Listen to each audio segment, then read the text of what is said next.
Hey everybody, it's Conscious Medium Brandon Russ, and I want to come to you to talk to you about how the eclipse is going to be affecting the Ukraine conflict. This is a pretty interesting topic, and if you've been following along, you know that I have a pulse on the beat of what's going on in Ukraine by looking at the stars and how it affects the leaders in Putin and Zelenskyy. Coming up next, we're going to take a look at that full moon eclipse and how things are really about to change.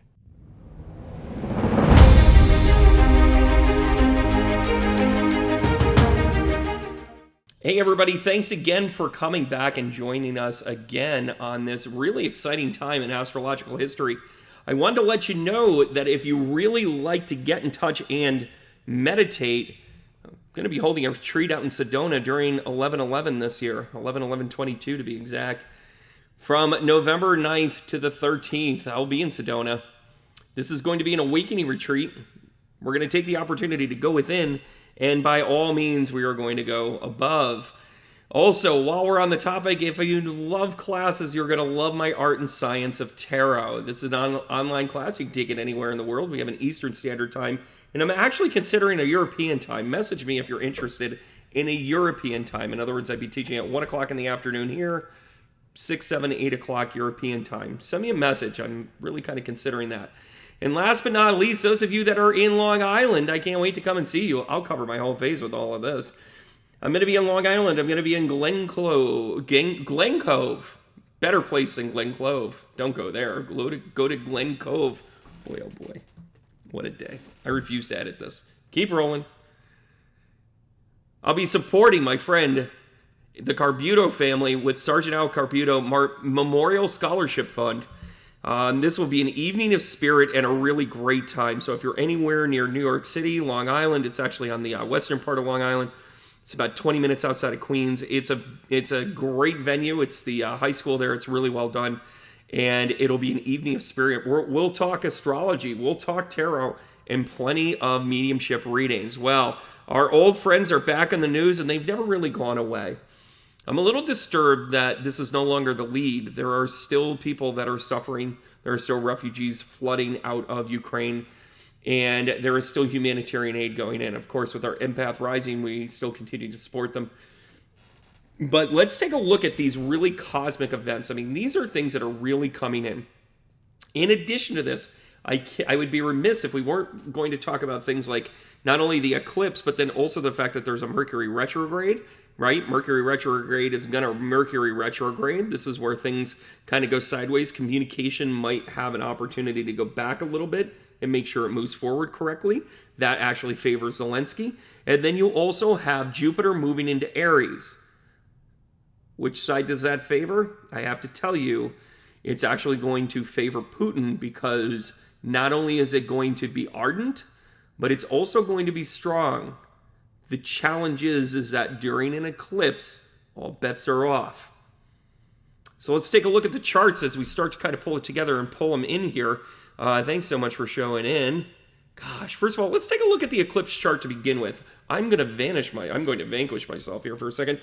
This is a really nice bowl. It's known as a bowl chart. And what that means, and again, this is on the time, the exact time. It is 12:15 Eastern Standard Time in New York time zone anyways, as to where the planets are. Look at this. It's all essentially one-sided. And one of the challenges of a bowl setup is that there's something that's missing, right? There's something that's trying to, that you're searching to make it complete, if you will, right? Well, on the right-hand side of this, you've got your cutoff point up here at the top where the moon will be in Scorpio, in opposition to, to essentially Taurus, primarily the sun's in Taurus. That's what makes it an eclipse, everybody. The Earth just gets in the way, covers up the moon. Hey, and let's not forget, we had just a couple of weeks ago on April 30th, we had the partial eclipse of the sun. So the moon's like, I'm going to get in your way a little bit. And then the Earth is like, yeah, I'm going to stand up for my big brother. I'm going to get in there. I don't know. I'm just talking out of my butt here at this point. But the dynamic that you have to recognize when it comes to a bowl is that it's half fulfilled. So there's something about searching for this time. There's something missing. There is something that allows us to see that we might be one-sided and we might feel out of whack. This is why you're feeling aloof. This is why you're starting to not feel like, you might have a conflict and you're like, you know what, I'm just out. I don't even care. BS, see you later, bye. You also might feel very ardent. You have Aries moving into, or Jupiter rather, moving into Aries. It is Jupiter's new year. And by the way, if you look at your astrological natal chart, if you are an Aries in Jupiter in Aries, happy birthday. It's your Jupiter return. Take a look what house it's in. That's going to be a focus to go big or go home here soon. But don't be afraid to look at this. And by the way, Jupiter's got about a 12-year cycle, give or take.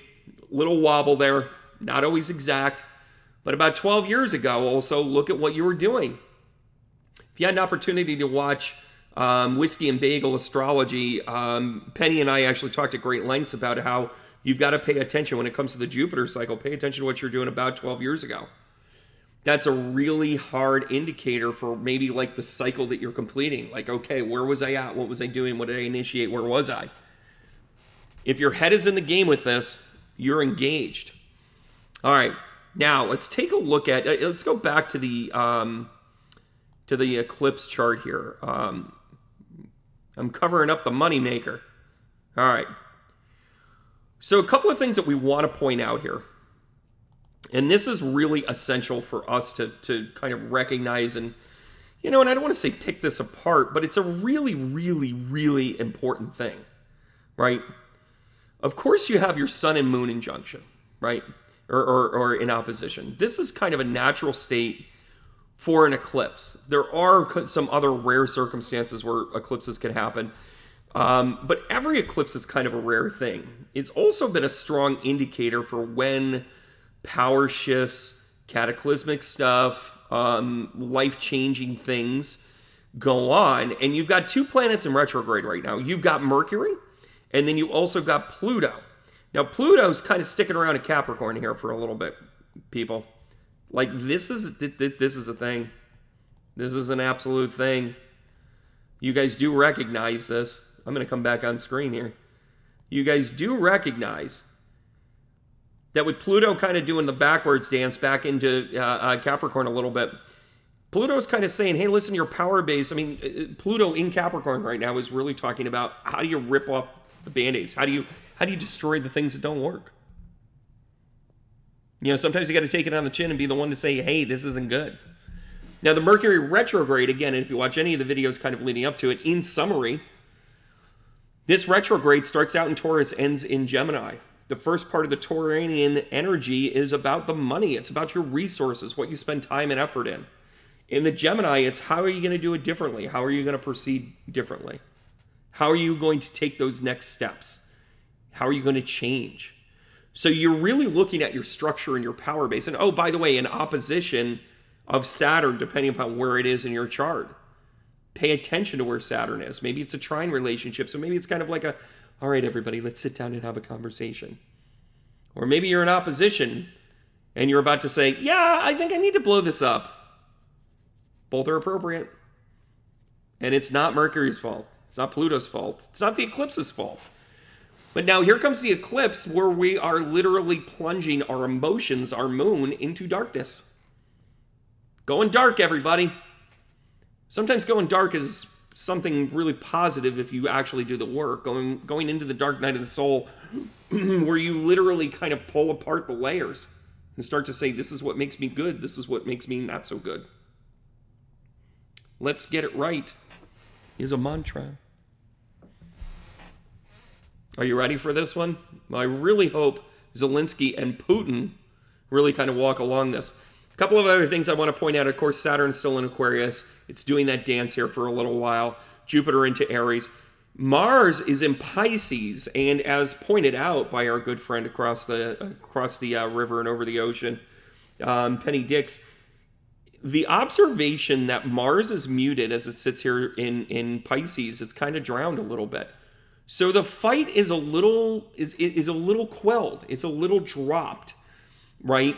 This is part of the reason why a lot of us were calling for the war to kind of, as it moved into Pisces, a lot of us were calling it to really kind of take a chill pill and be like, yeah, no, not really. Venus is in Aries, so you're going to stay ardent to the things that you love, and then Mercury kind of into the Gemini and the Taurus thing right now. This is kind of a cool aspect. I just want to kind of point out one last thing, that when it comes to the moon and its placement in this, it's actually in the 10th house. And the reason why I'm bringing this up is because this is about careers. This is about the emotional value. This is also taking your emotions out of it in a way. But you're being forced to take a really dark, deep look at this. It's a beautiful, beautiful moment in time. I'm just letting you guys know, if you embrace it the right way. Now, I want to take a look at Putin himself with what's going on with this eclipse. And there's, as we said, there's a boatload of energy, right? Well, the dynamic that I really want to point out to this, I don't mind making this as big as possible, hanging out with me. Thank you, Mr. Putin, for showing up. Now, as we take a look at this, and again, remember this is kind of like the bowl. So in the scheme of things, that bowl is really represented from kind of this midline straight over. It's kind of the bottom half of this. This is where all the current action is going on. You see how there's really nothing up top and on the outside? That's actually the eclipse. On the inside is all of Putin's charts, right? So you see him really kind of heavy into his 8th chart, a lot of stuff into Libra, paying attention to a Scorpio, so forth and so on. Well, one of the dynamics that you have to pay attention to is that this moon is in Scorpio, right? You see the moon here in the bottom left-hand corner at about 8:30. And then we've got some planetary action here, and it's opposite of what's going on with Mercury right now. So the emotional value of the actual eclipse is that the Mercury, who's in retrograde, who is in a place of resources, along with the sun, we're in this argumentative state of saying to the moon, shut up. We don't really want to listen to you right now. We don't really care about your emotions anymore. We don't care if you're right. Emotionally, you have to take out of it. There's an actual practical turn point here. There's also a lot of deception. I do not wish ill on any human being, no matter what they've done, nor am I the one to judge them. I will call you out. That is as far as I can go. But this Jupiter sitting in the 4th house, moving into Aries, is such a critical dynamic. In the 2nd house, is such a critical dynamic.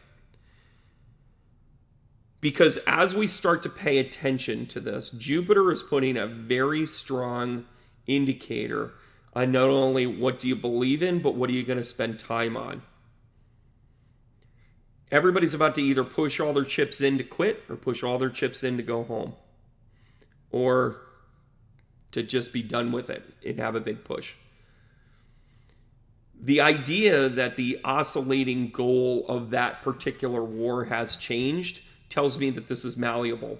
I'm a little positive on this, but I would not, if I was in Putin's shoes, I would not be comfortable with eating my food without someone else tasting it.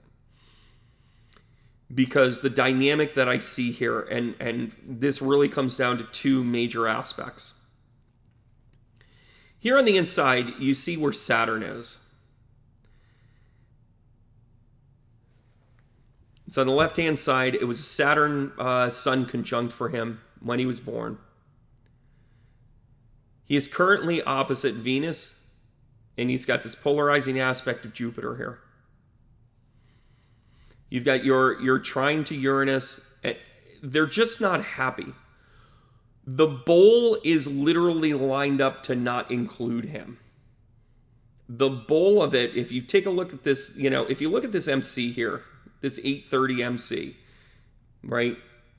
And then you look over to the other side where Uranus is kind of hanging out on the outside here. You literally cut this in half, right? Add in the sun up here, right? And you got Mercury. But it's basically isolating Putin astrologically to not be included into this. And when you see something this polarizing, you don't catch its magic, but you do feel its wrath. There is something very important coming with this eclipse. And again, eclipses last 6 months before, 6 months after. We also talked about all the nodal energy that goes into this. And the nodal energy, meaning where he's going, his karmatic value, his life path rewards, the things that he needs to seek, the things he needs to accomplish. He is about to get this served. He really, truly is. Not canceled. I think a lot of people thought that he would just be canceled. We'd go in there and we'd say, hey, see you later, bye. But his sun is in opposition of Venus. His moon is in conjunction with Mercury. So this Mercury in retrograde, along with this muted moon that's getting eclipsed, holy Toledo. Nothing's going to go right in terms of communication or emotions. Come on, everybody, let's storm a beachhead. I'm sorry, did he just say go get drunk? That's literally what he's about to face. The moon is sextile to Jupiter. This is gentle energy where it's kind of like, okay, Jupiter's kind of going like, yeah, all right, so you care about it. He could be overzealous in a lot of different ways. The Mars sextile to Saturn, this ain't good for him. It's just not good for him. If he was building an empire, if I saw this in Zelensky's chart, I'd be like, okay. But this dynamic, his structure's about to fall apart, guys. You know, they talk about the oligarchs and they talk about whatever. Oh, by the way, didn't Finland just say screw you? I am Norwegian. I have your back. I am Scandinavian at heart. I should probably go to Scandinavia. What do you guys think? Talk down below. I'll go to Helsinki. I will talk to dead people on the other side. I do know this much Finnish. This much Norwegian. I'm a Nightwish fan, so about 5 of you got that. Jupiter is also conjunct with Uranus, so there is this need to be rebellious still. There is this need to think that he can kind of do it. His chart is kind of deceiving him in a way, because Jupiter is also conjunct with his North Node, which means his lesson is uploading. Don't forget, his North Node is Aquarius, and who's the Aquarian in this equation? Zelenskyy. Stay tuned, everybody. Saturn's in opposition to Venus. It's going to get ugly. Jupiter's in opposition to his 10th house. This isn't a time to ask for the promotion or the raise, my friend. Lilith is in opposition to Saturn. He's really upsetting a lot of he's not doing the work. The work that he's doing is not going to be applied here. This could be a very easy time had he done the work, by the way. You know, and this is how I interpret it. Check out as many astrologers as you can, this is a very in-depth topic. It all depends on how you look at it. But a Lilith square to the North Node could actually ironically be a very easier energy. Squares are typically more of a direct. But if you've done the work, when you directly do the North Node, then it's easy peasy. You know, when you see the lesson in front of you, you're not challenged by it. You go and you do it. Right? But if you haven't done the work, it's Suckola City. It's 100% Suckola City. Thank you very much. Which, by the way, I think we should... Didn't Putin want to name one of the towns after him? We're going to call it Suckola City. Anyways, patent pending, by the way. I love my brilliant ideas. So North Node is squared to his North Node. This is tough lessons. Tough lessons. Right? Remember that harsh energy? Bam! It's kind of like getting T-bone in the middle of the road. His North Node in his natal chart and the North Node of the astrology of the moment is kind of like, you don't want to go there. Could you take a nap, please, for about 6 to 8 weeks? Or at least a couple of days. Putin, your lesson is uploading. I've been very adamant about this for some time, and I'm going to sound like a country boy for 30 seconds because that's the only thing that's going to make sense to you. The things you can make fun of. All right, now let's turn the light on Mr. Zelenskyy. And by the way, Mr. Zelenskyy does not necessarily have an easier way. He really doesn't. There are some serious challenges in here for him. I want to get this as big as possible here, people. There we go. Hope you guys can see it. So what you're looking at here is Zelenskyy against the full moon eclipse. And again, I took the date, I took the time of the eclipse, and this is what we're comparing right here. There's other methods, there's other methodologies. Feel free to click and like below. Thank you for liking the page. Thank you for sharing it with your friends. Start to subscribe. I'm actually in the process of working on a subscription model here, guys, so you can get some immediate content where I post things every day, where I build things up on a regular basis. Come on in, enjoy the weather. So his sun is actually trine to Mercury right now, which is in retrograde. Now, typically when you see a trine, it's gentler energy. His sun being Aquarius, his sun being in position. This is one of those where it's kind of like, oh, you're going into the air signs? Okay, I'm a little cool, man. I got it. This is kind of the sweet spot for him because he's really good at being practical, right? The moon is also trine to Venus. He has not lost his luster to be a free country. He wants to be a sovereign nation. He was a sovereign nation before 79 days ago, or 82 days ago, however many it is. What a jackwagon, Putin. It just drives me crazy. This is so this whole chart's unnecessary. Zelenskyy should be talking about how Ukraine is finally finding the footing in the world place because everything's working like clockwork. Instead, he's got this asshat with an ego that comes in and pushes him around. If I'm biased, which I am, it's because I think assholes should be stopped. Zelenskyy has flaws, and I'm going to point out a couple of them here. And some of them are personal, and I don't care if you don't like me. I have to be honest here. But he's not. You can have flaws and still be a good person. You can have flaws, and when somebody treats you like an enemy, your flaws are going to come out, but maybe your flaws were meant to make you into the person that you're meant to be for that moment. Now, Zelenskyy's moon is square to his 10th house, to his public career stuff. So he's got a serious emotional challenge. I wouldn't be surprised if there's going to be an offer on the table and he's going to say, yeah, we're going to give you these territories.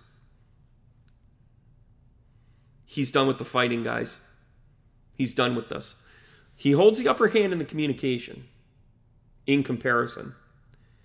But his heart, he's tired, guys. He's been fighting for 3 freaking months. And it's not like it was for a moralistic reason aside from against an aggressor from the north.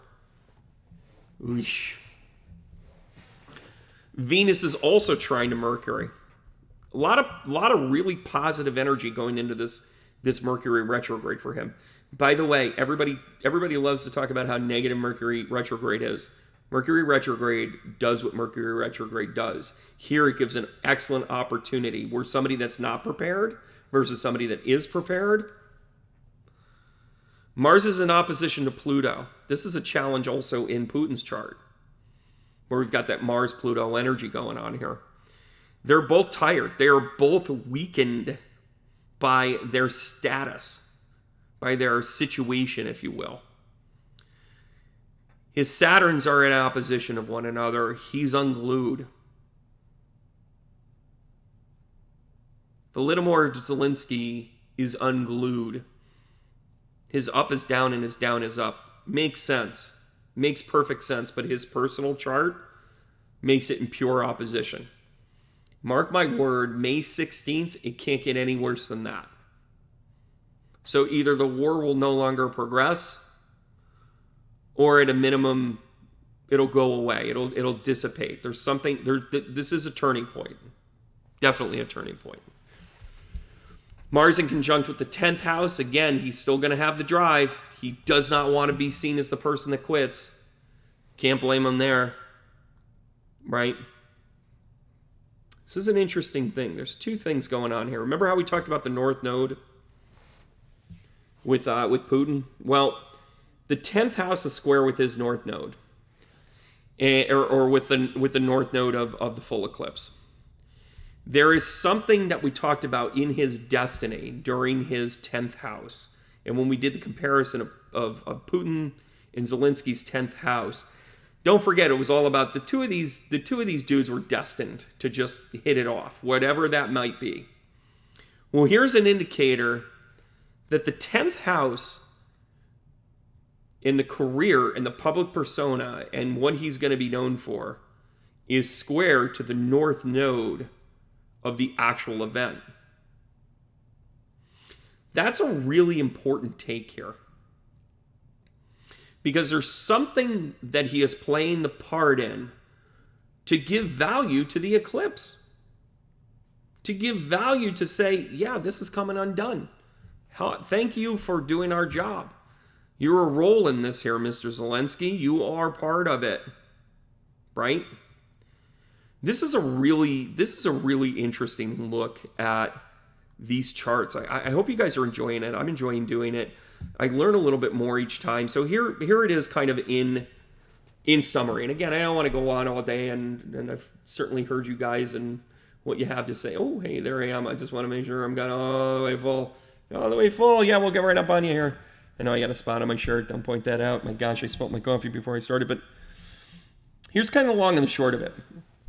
With a full moon lunar eclipse in Scorpio, it's about revealing things.